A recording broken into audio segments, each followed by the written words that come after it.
नमस्कार दोस्तों, स्वागत है आपका हमारे YouTube चैनल ट्रैवल टेल्स 87 पर, जहां हम आपको भारत के धार्मिक एवं ऐतिहासिक स्थानों की यात्रा के बारे में जानकारी देते हैं। आज के इस वीडियो में हम आपको तमिलनाडु के रामेश्वरम की यात्रा पर ले जा रहे हैं। वीडियो शुरू करने से पहले यदि आपने हमारे चैनल को सब्सक्राइब नहीं किया है तो इसे सब्सक्राइब करें, जिससे हमारे वीडियो का नोटिफिकेशन आपको प्राप्त हो सके।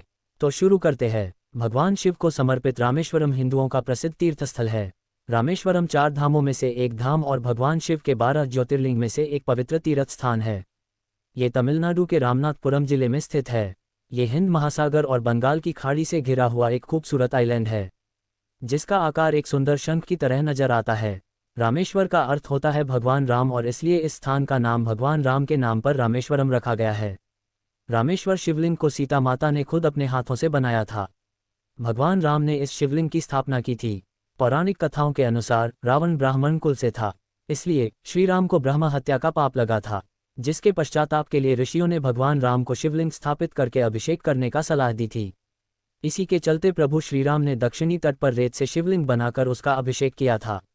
एक दूसरी मान्यता ये भी है कि लंका से वापस आते वक्त भगवान राम दक्षिण भारत के समुद्र तट पर रुके थे। ब्रह्म हत्या के पाप को मिटाने के लिए उन्होंने हनुमान जी को पर्वत से शिवलिंग लाने के लिए कहा था।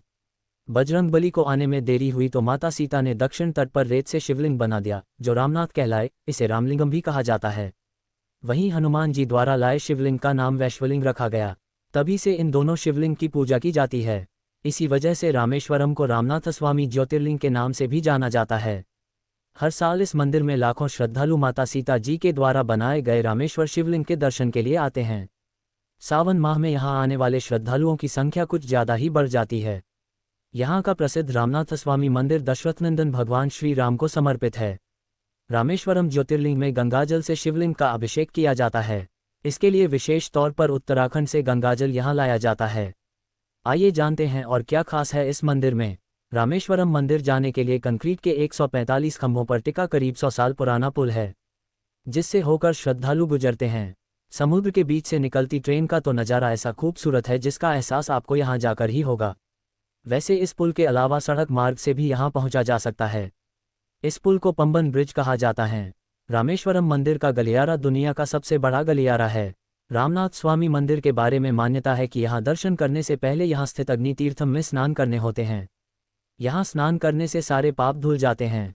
इस तीर्थम से निकलने वाले पानी को चमत्कारिक गुणों से भरपूर माना जाता है, जिसमें डुबकी लगाने से सारे दुख दूर हो जाते हैं और बीमारियां भी दूर होती हैं। रामेश्वरम में 64 ऐसे तीर्थम हैं, जिनमें से 22 को पवित्र माना जाता है और वे मंदिर के भीतर स्थित हैं।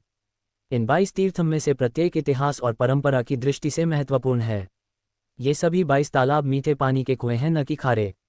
इस प्रक्रिया में 1 घंटा लगता है और यहाँ स्नान करने के लिए आपको 25 रुपये का टिकट लेना होता है, जो कि मंदिर परिसर से ही काउंटर से प्राप्त कर सकते हैं। यहाँ स्नान के बाद आप अपने कपड़े बदलकर मुख्य दर्शन के लिए आगे बढ़ सकते हैं। मुख्य दर्शन के लिए मंदिर 15 एकड़ के क्षेत्र में फैला हुआ है। मंदिर के 4 द्वार हैं, पूर्व, पश्चिम, उत्तर और दक्षिण। मुख्य प्रवेश द्वार पूर्व द्वार से है। सुनिश्चित करें कि आप अपने जूते पूर्व द्वार के पास रखें, जिससे बाहर निकलते समय आसानी हो। यहाँ भगवान शिव के दर्शन करने के बाद मंदिर के गलियारों में भी घूम सकते हैं। मंदिर अपने प्रसिद्ध गलियारों के लिए प्रसिद्ध है। कुल 3 गलियारे हैं। पहला सबसे पुराना है और माना जाता है कि यह 12वीं शताब्दी का है। दूसरे गलियारे में 108 शिवलिंग और भगवान गणपति की मूर्ति है। तीसरा गलियारा सबसे प्रसिद्ध है और माना जाता है कि यह 1212 खंभों वाला दुनिया का सबसे लंबा खंभा वाला गलियारा है। हर खंभे की ऊंचाई लगभग 23 फीट है और उस पर खूबसूरती से नक्काशी की गई है। दिलचस्प बात यह है कि इन खंभों को बनाने के लिए इस्तेमाल किया गया ग्रेनाइट स्थानीय रूप से उपलब्ध नहीं है और संभवतः तमिलनाडु के किसी अन्य स्थान से मंगाया गया था। ये वास्तव में आश्चर्यजनक है, क्योंकि रामेश्वरम भारत की मुख्य भूमि से अलग है और संभवतः इसे जहाज से इस द्वीप पर लाया गया था। दर्शन पूरा करने के बाद रामेश्वरम के कुछ अन्य आकर्षणों में ऐसी ही एक जगह है, धनुषकोडी। आपको जानकर हैरानी होगी कि यह भारत की वो जगह है जहां से समुद्र से कोसों दूर स्थित श्रीलंका भी दिखाई देता है। धनुषकोडी के बारे में जो सबसे अनोखी बात है वो है कि यह जगह बुथा मानी जाती है। भारत और श्रीलंका के बीच ये जगह एकमात्र स्थलीय सीमा है, जो कि मात्र 50 गज में फैली हुई है।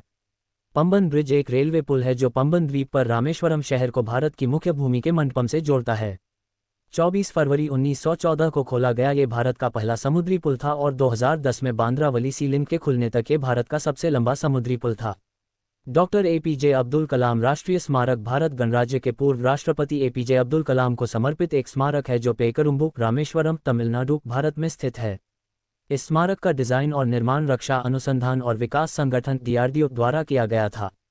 इनके अलावा रामेश्वरम में और भी बहुत कुछ शामिल हैं।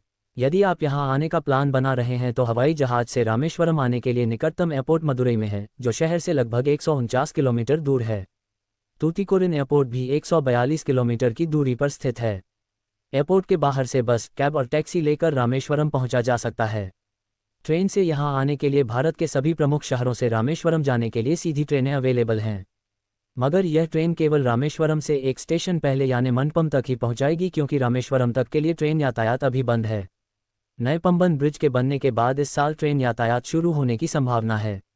वैसे मदुरई से भी रामेश्वरम के लिए ट्रेन ले सकते हैं। यदि आप सड़क मार्ग से यहां आने के लिए देश के अलग अलग शहरों से रामेश्वरम सड़क से अच्छी तरह से कनेक्टेड हैं। मदुरई से और अन्य शहरों से रामेश्वरम के लिए एसी और नॉन एसी बड़ी ई बसें चलती हैं।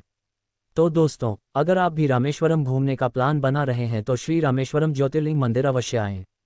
ये स्थल आपकी यात्रा को अविस्मरणीय बना देगा। अगर आपको हमारा वीडियो पसंद आया हो तो कृपया लाइक और सब्सक्राइब करना न भूलें। आपके सवाल और सुझाव कमेंट्स में जरूर लिखें। अगले वीडियो में मिलते हैं, तब तक के लिए धन्यवाद। हर हर महादेव।